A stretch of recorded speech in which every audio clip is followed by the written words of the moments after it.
नमस्कार मित्रों, मैं अविनाश रंजन गुप्ता आप सभी का अपने चैनल पर हार्दिक अभिनंदन करता हूं। आज हम 12वीं की पुस्तक आरोह भाग 2 के इस चैप्टर का आद्योपांत अध्ययन करने वाले हैं। आप इस वीडियो के अंत तक बने रहिए और आप पाइएगा कि ये चैप्टर, ये पाठ आपके दिमाग में बहुत अच्छे से बैठ गया है। इसमें शब्दार्थ, सार, इससे जुड़ी बहुत सारी बातें, प्रश्नोत्तर का अभ्यास सब कवर किया जाएगा। आप आ गए हैं मेरे कंप्यूटर की स्क्रीन पर और यहाँ हम विस्तार से अध्ययन करने वाले हैं लंका कांड का एक भाग, लक्ष्मण मूर्छा और राम का विलाप।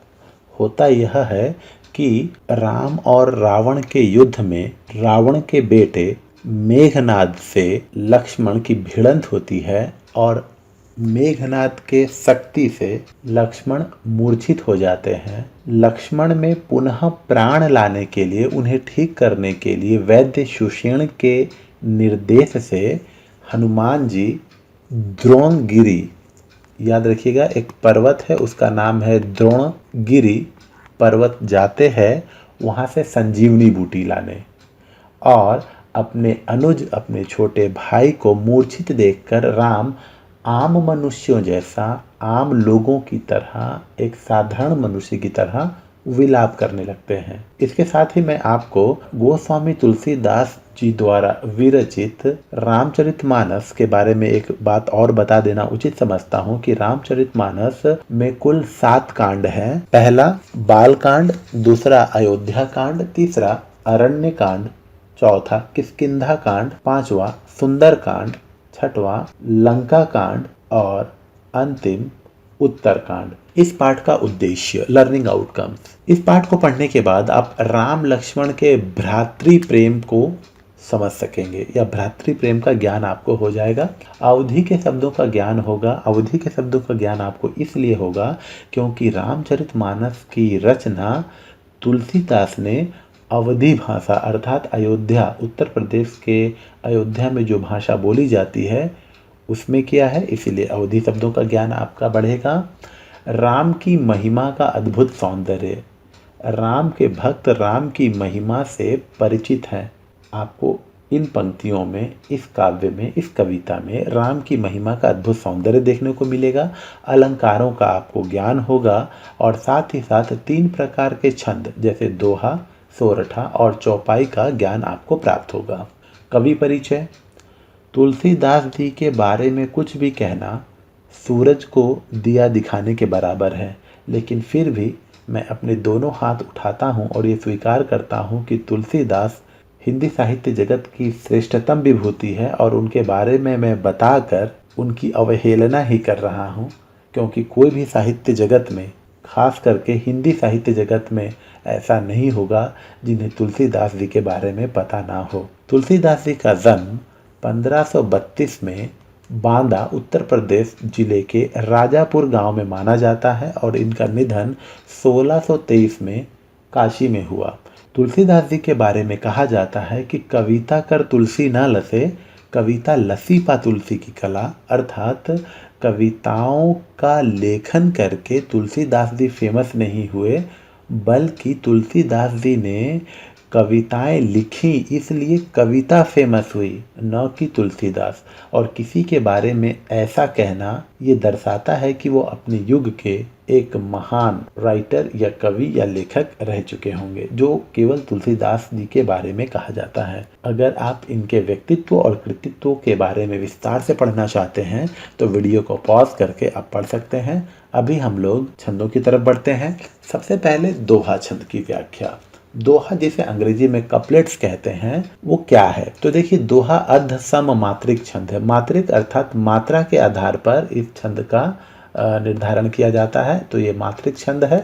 और इसके सम चरणों में अर्थात 2 और 4, दूसरे और चौथे जो सम चरण हैं उसमें 11-11 मात्राएं होती हैं और विषम चरणों में अर्थात पहले और तीसरे ऑड वाले लाइन में 13-13 मात्राएं होती हैं और इसके साथ ही अंत में लघु वर्ण होता है। अभी हम लोग इसको समझ लेते हैं। तो जैसा कहा गया है कि 13 मात्राएं और 11 मात्राएं, ठीक है।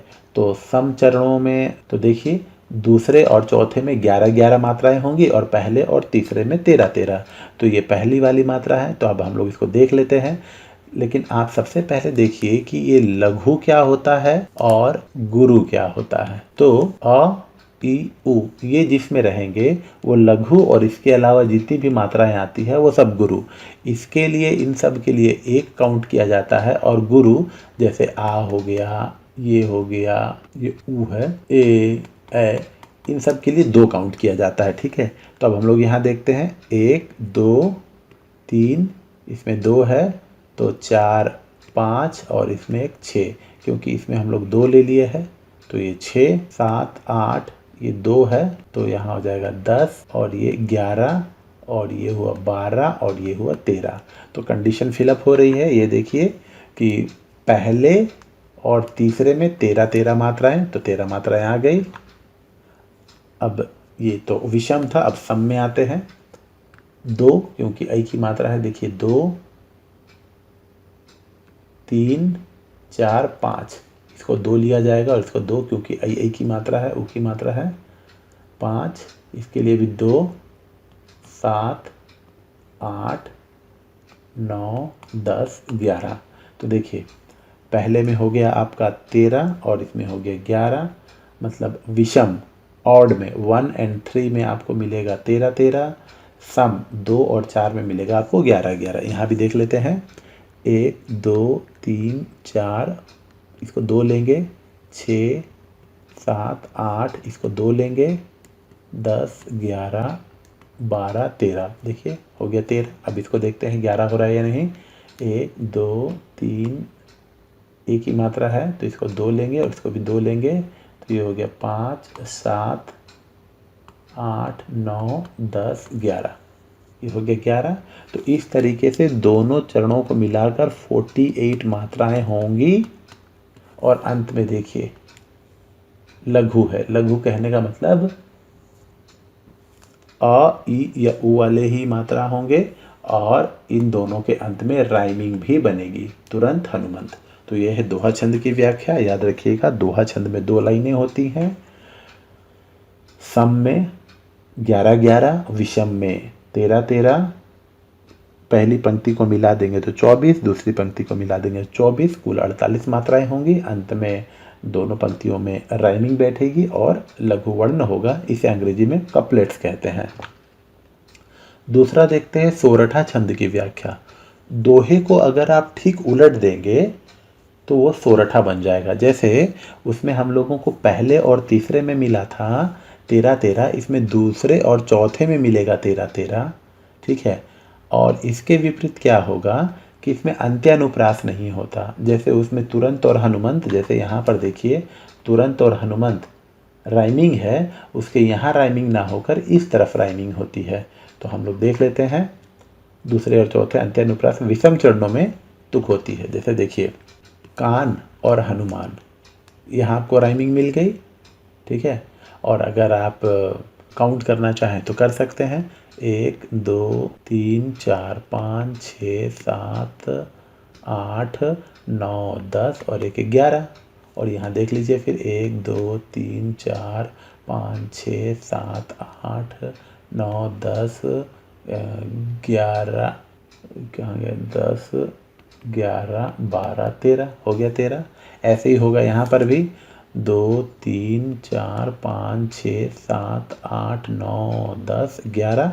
देखिए यहाँ पर आपके विषम चरणों में 11, दोहा का ठीक ऑपोजिट है। और यहाँ फिर 13 हो जाएगा। 1 2 2 3 4 5 6 7 8 9 10 11 12 13, ये 13 हो गया। इसमें भी टोटल 48 मात्राएं होंगी, दोनों को मिला देंगे तो 48 मात्राएं। और अंत्यानुप्रास ना होकर पहले चरण में 11 मात्राओं के बाद और दूसरे चरण के 11 मात्राओं के बाद आपका तुक बनता है। तो ये हो गया सोरठा छंद। और अंत में हम लोग आते हैं चौपाई छंद की व्याख्या कर लेते हैं। तो चौपाई जो है वो सममात्रिक छंद है।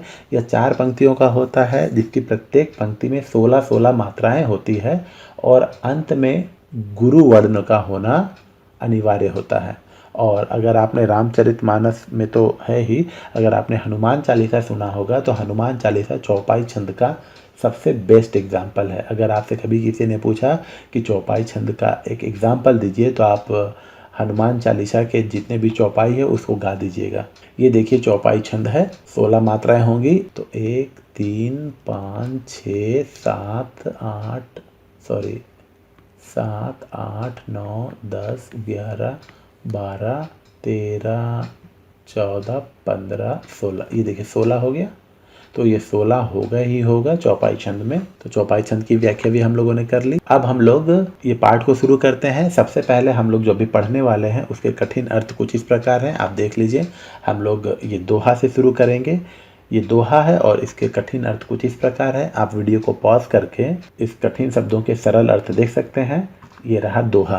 तव प्रताप उर राखी प्रभु जयहु नाथ तुरंत, अस कही आयसु पाई पद बंदी चलेउ हनुमंत। ये प्रसंग कुछ इस प्रकार का है कि वैद्य सुषेण के निर्देश पर हनुमान जी द्रोणगिरी पर्वत जाते हैं और संजीवनी बूटी जब लेकर वापस आ रहे होते हैं तो भरत की नज़र उन पर पड़ती है। भरत जी को ये थोड़ा सा अस्वाभाविक लगता है, उन्हें लगता है कि शायद कुछ गलत हो रहा है, इसीलिए उन्होंने अपने धनुष से हनुमान जी पर प्रहार कर दिया। और हनुमान जी जब पृथ्वी पर गिरे तो उन्होंने श्री राम जी का जब नाम लिया तो भरत को अपनी गलती का एहसास हुआ। उन्हें लगा कि अरे मैंने अपने भाई के किसी भक्त को ही आहत कर दिया है। और जब उनसे सारी बातें पता चली तब उन्होंने हनुमान जी से कहा कि तुम अगर ऐसे उड़ कर जाओगे तो तुम्हें बहुत समय लग जाएगा,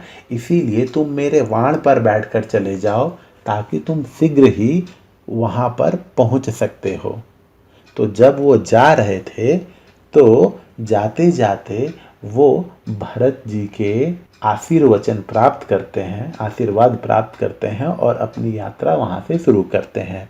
तो तब अर्थात तुम्हारा या आपका प्रताप प्रताप और हृदय राखी रखकर प्रभु जाऊंगा जहियों जाऊंगा नाथ तुरंत अभी तुरंत, अस कही ऐसा कहकर आयसु आशीर्वाद पाई पाकर पदबंदी पैरों की या चरणों की वंदना करके चले हनुमंत।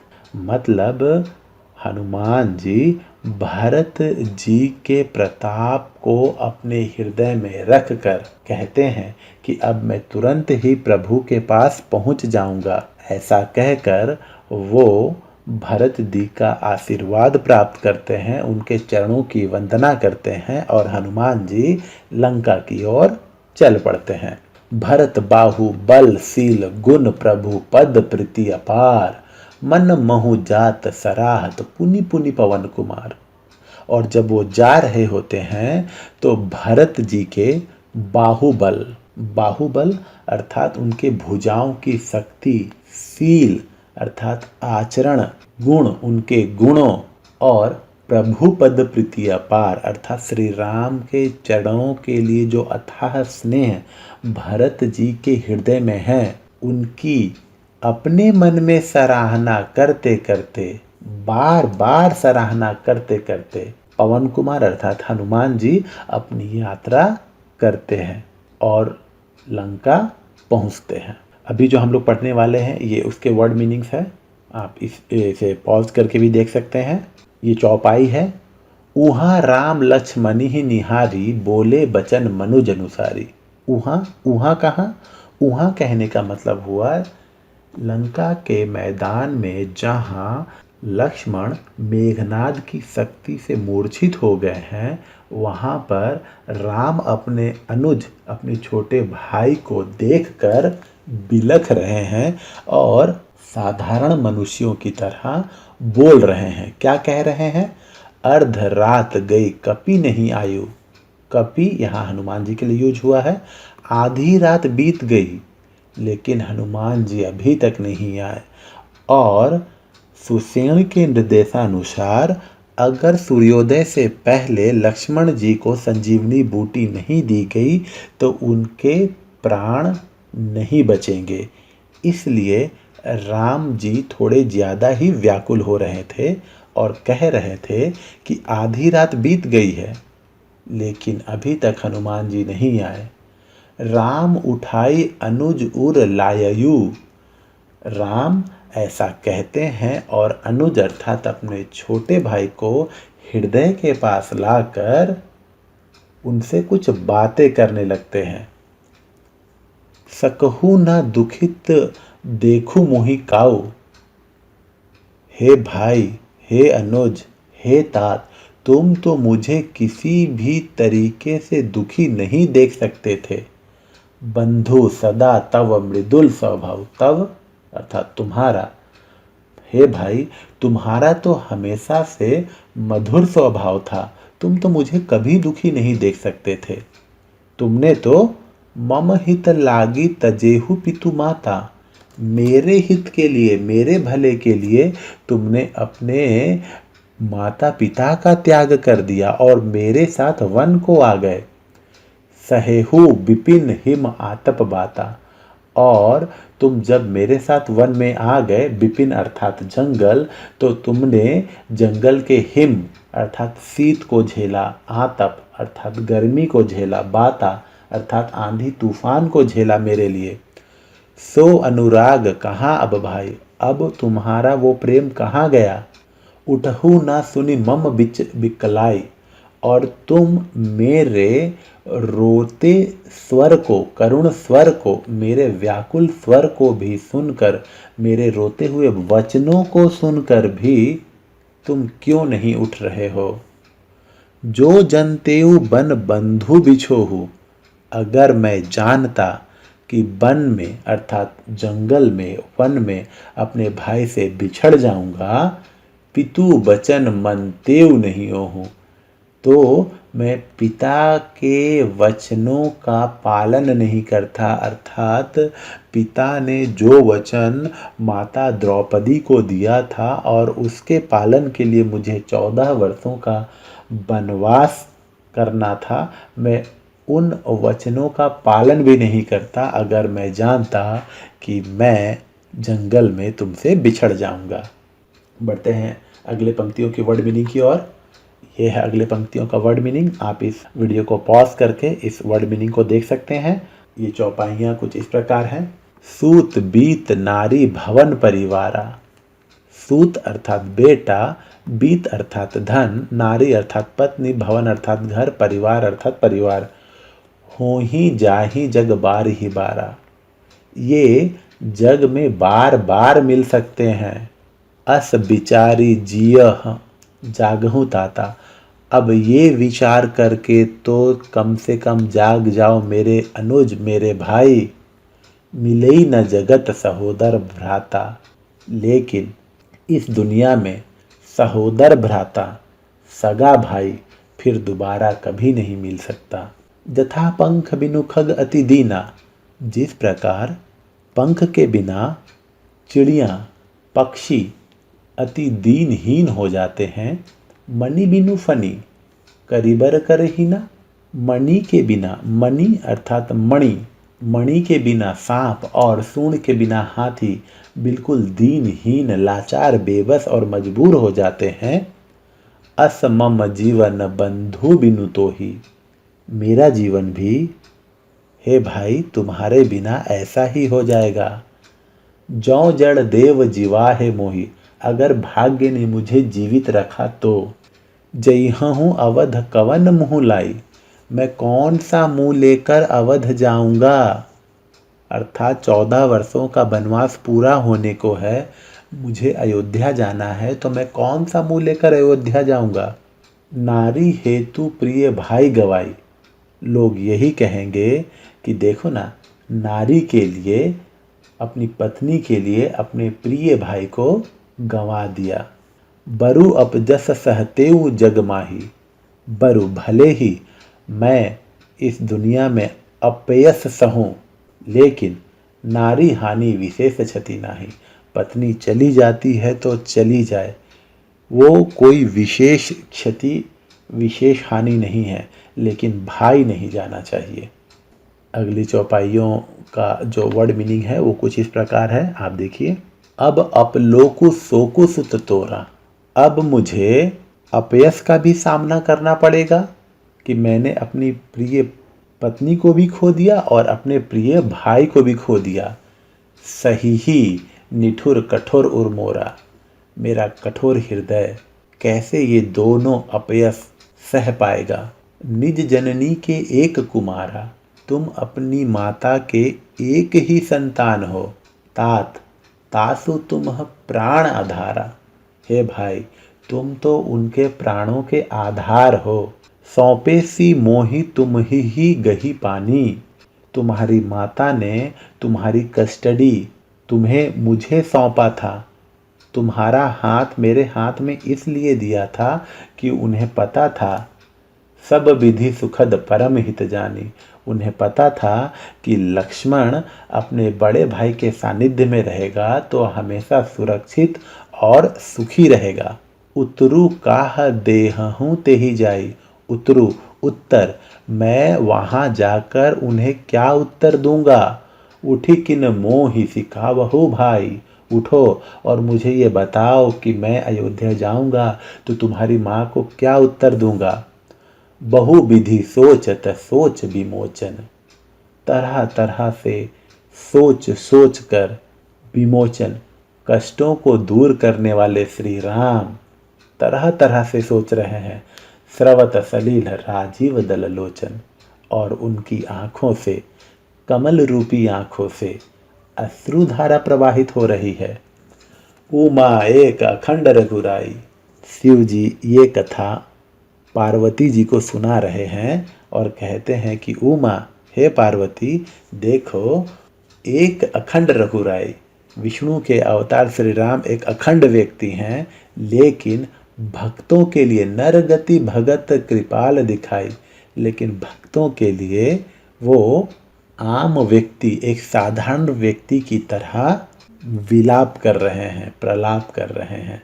सोरठा, प्रभु प्रलाप सुनी कान बिकल भय बानर निकर, आई गययु हनुमान जिमी करुणा महावीर रस। तो देखिए, कान और हनुमान यहाँ राइमिंग होगी, लेकिन अंत्यानुप्रास नहीं होगा, अर्थात अंत में राइमिंग नहीं होगी। राम के प्रलाप को सुनकर वहाँ पर जितने भी भालू और बंदरों का समूह था, उनके मन में करुण रस या दुख का वातावरण छा रहा था। वो सब व्याकुल हो जा रहे थे, परेशान हो जा रहे थे, क्योंकि राम जो उनके मुखिया हैं, उनके लीडर हैं, उनके नेता हैं, वही रो रहे हैं। इसी समय हनुमान जी का आगमन होता है और हनुमान जी जैसे ही वहाँ आते हैं तो मानो करुण रस में वीर रस का संचार हो जाता है, अर्थात दुख के माहौल में साहस और ऊर्जा फैल जाती है। अभी जो हम लोग चौपाई पढ़ने वाले हैं, उन चौपाइयों के ये कुछ सरल शब्द दिए गए हैं, सरल अर्थ दिए गए हैं, आप इनका अध्ययन करेंगे। हर्षि राम भेटहिउ हनुमाना, हनुमान वहाँ आते हैं और राम हर्षित मन से हनुमान जी से गले मिलते हैं। अति कृतज्ञ प्रभु परम सुजाना, और राम जी हनुमान जी के प्रति कृतज्ञता का भाव प्रदर्शित करते हैं। तुरंत वैद्य तब किन्हीं उपाई, तब वैद्य सुषेण ने तुरंत उपचार शुरू किया और उठी बैठे लक्ष्मण हर्षाई, और लक्ष्मण जी उठकर बैठ गए। हृदय लाई प्रभु भेटेऊ भ्राता, जैसे ही लक्ष्मण उठकर बैठ गए, प्रभु श्री राम ने अपने भाई को गले से लगा लिया। हर्षे सकल भालू कपि भ्राता, और वहाँ पर सकल सब भालू और बंदर के समूह हर्षित हो उठे, खुश हो उठे। कपि पुनि वैद्य तहाँ पहुँचावा, हनुमान जाओ और सुषेण वैद्य को वहीं पहुँचा आओ, जेहि विधि तब ही ताहि लई आवा। जिस विधि से, जिस तरीके से, जिस सम्मान के साथ तुमने इन्हें यहाँ लाया था। राम जी हनुमान जी को ये आज्ञा देते हैं। यह वृत्तांत दशानन सुनियो, जब इसके बारे में रावण को पता चलता है, अति विषाद पुनि पुनि सिर धुनयो, तो वह क्रोध से, पछतावे से अपना सिर पीटने लगते हैं। व्याकुल कुंभकर्ण पहीं आवा, अब उन्हें लगता है कि उनकी समस्या का समाधान कुंभकर्ण ही कर सकता है। इसीलिए वो व्याकुल हो जाते हैं और कुंभकर्ण के पास जाते हैं। विविध जतन करी ताहि जगावा, और विविध प्रयास करके, तरह तरह के प्रयास करके वो कुंभकर्ण को उठाने का प्रयास करते हैं। नेक्स्ट जो हम लोग पढ़ने वाले हैं उसके वर्ड मीनिंग कुछ इस प्रकार है, आप इसे देखिएगा। जागा निशिचर देखी कैसा, जब कुंभकर्ण जाग जाते हैं तो देखो कैसा लगता है। मानहु कालू देह धरी बैसा, मानो काल, मौत ने ही शरीर धारण कर लिया हो। कुंभकर्ण बुझा कहू भाई, काहे तब मुख रहे सुखाई। कुंभकर्ण ने अपने भाई से पूछा, क्या हुआ भाई, तुम्हारा मुंह क्यों सूखा हुआ है। कथा कही सब ते ही अभिमानी। तब रावण ने अपने भाई कुंभकर्ण को सारी कहानी बता दी, और वो भी पूरे अभिमान के साथ कि किस प्रकार जेही प्रकार सीता हरियाणी, कि किस प्रकार उसने जगदम्बा या माता सीता का अपहरण कर लिया। तात कपिन्ह सब निशाचर मारे। तात हे भाई, कपिन्ह अर्थात बंदरों ने मिलकर सब निशाचर सभी राक्षसों को मार दिया। महा महायोद्धा संघारे, महा महायोद्धा अर्थात महान महान योद्धाओं का भी संहार कर दिया। जिसमें कौन कौन है, दुर्मुख, सूररिपु, मनुज आहारी। इतने खतरनाक खतरनाक राक्षस जो मनुष्यों तक को खा जाते हैं, बंदरों ने उन्हें मार दिया। भट अतिकाय अकंपन भारी, अर्थात ऐसे ऐसे राक्षस जो बड़े शरीर वाले थे, जिनके चलने पर धरती कांपने लगती थी, ऐसे ऐसे राक्षस भी मर चुके हैं। अपर महोदर आदिक बीरा, अपर महोदर बड़े बड़े उदर वाले, ऐसे बहुत बड़े वीर राक्षस सब मर गए। पड़े समर मही सब रणधीरा, युद्ध भूमि में सभी रणधीर, सभी योद्धा मरे पड़े हैं। दोहा, सुनी दस्कंधर बचन तब कुंभकर्ण बिलखान। अपने बड़े भाई रावण की बातें सुनकर कुंभकर्ण बिलखने लगा, परेशान हो उठा, व्याकुल हो उठा, और अपने भाई को नीति शिक्षा देते हुए कहता है, जगदम्बा हरियाणी अब सठ चाहत कल्याण। अरे तूने तो जगदम्बा अर्थात जगत की माँ, जगत जननी माता सीता का अपहरण कर लिया है। सठ चाहत कल्याण, सठ अर्थात दुष्ट, अब तू कल्याण चाहता है, अब कल्याण तो नहीं होगा। अर्थात जो कुंभकर्ण थे वो भले ही राक्षस थे, लेकिन अभी तक उनमें मानवता या सही गलत का फैसला या सही गलत की परख करने की शक्ति विद्यमान थी।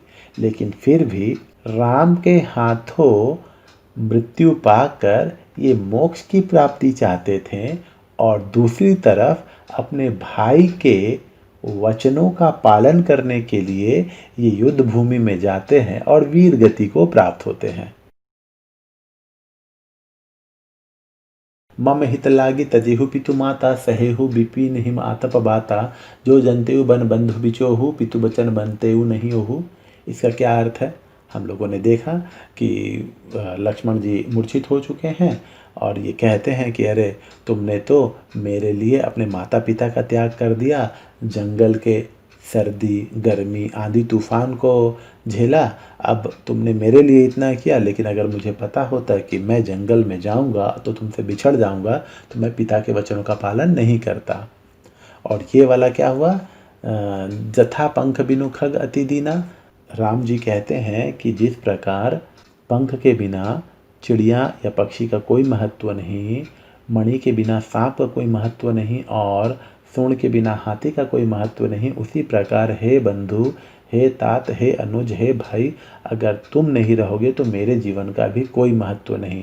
अगर मैं किसी तरीके से जीवित रहता हूँ तो मेरा जीवन भी जीवन की तरह नहीं प्रतीत होगा। शोकग्रस्त माहौल में हनुमान के अवतरण को करुण रस के बीच वीर रस का आविर्भाव क्यों कहा गया है? क्योंकि सब लोग दुखी थे, सब लोग हनुमान की प्रतीक्षा कर रहे थे, सब लोगों के मन में यही बात बैठी थी कि हनुमान जी आएंगे और संजीवनी बूटी से लक्ष्मण जी का उपचार हो जाएगा, तो सब कुछ पहले जैसा ठीक हो जाएगा। इसीलिए जब हनुमान जी संजीवनी बूटी लेकर आते हैं तो ऐसा कहा जाता है कि दुख के माहौल में वीर रस अर्थात साहस का संचार हो गया।